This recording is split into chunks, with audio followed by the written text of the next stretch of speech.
by a Meru court barring acting Chief Justice Philomena Mwilu from holding office until a petition filed by a Nairobi lawyer against her is heard and determined has continued to cause a stir within the legal circles. This as questions continue to arise on whether High Court Judge Patrick Otieno had the legal ground to rule that acting Chief Justice steps aside in a development that could potentially plunge the judiciary into a constitutional dilemma. David Mudhoka reports.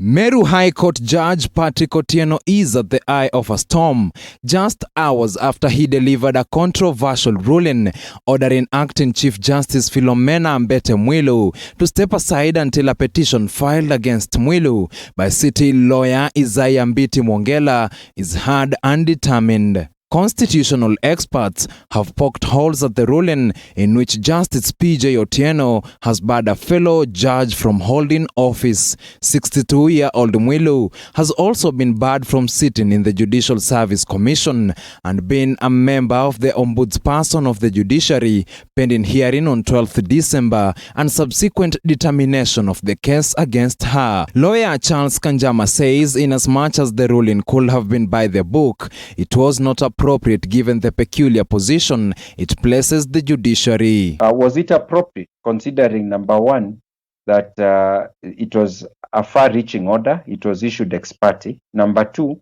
it not only stopped the Deputy Chief Justice from exercising administrative powers as a Deputy Chief Justice and in the Judicial Service Commission, it also stopped her from exercising judicial power.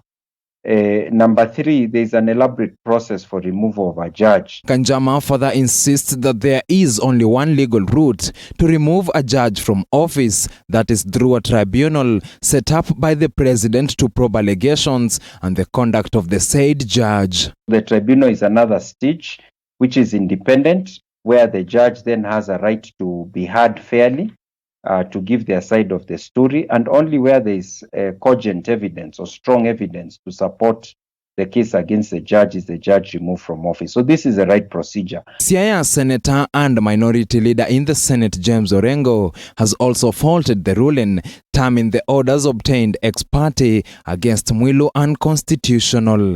Petitioner Isaiah Mwongela wants Mwilu to step aside, citing her role and position within the judiciary could influence the Judicial Service Commission's verdict in an abuse of office complaint that Mwilu is facing before the JSC and which was filed by the Director of Public Prosecutions, Nudin Haji.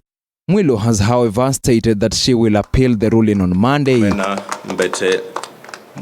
This comes as former Chief Justice David Maraga's succession continues to gather steam, with Mwilu likely to miss out on at least a part of the process of selecting the next CJ, which begins once applications close on February 10th. Those factions that tend to try to influence the process of recruitment of a new Chief Justice are there. They are political factions, they are judicial factions, they are other stakeholders, and everyone would like a Chief Justice that they think is close to them or they control. All the best to the council. On the battlefield now, however, Ambete and Mbiti, while at the center of it all is Justice Patrick Otieno, on whose hands the fate of the judiciary lies.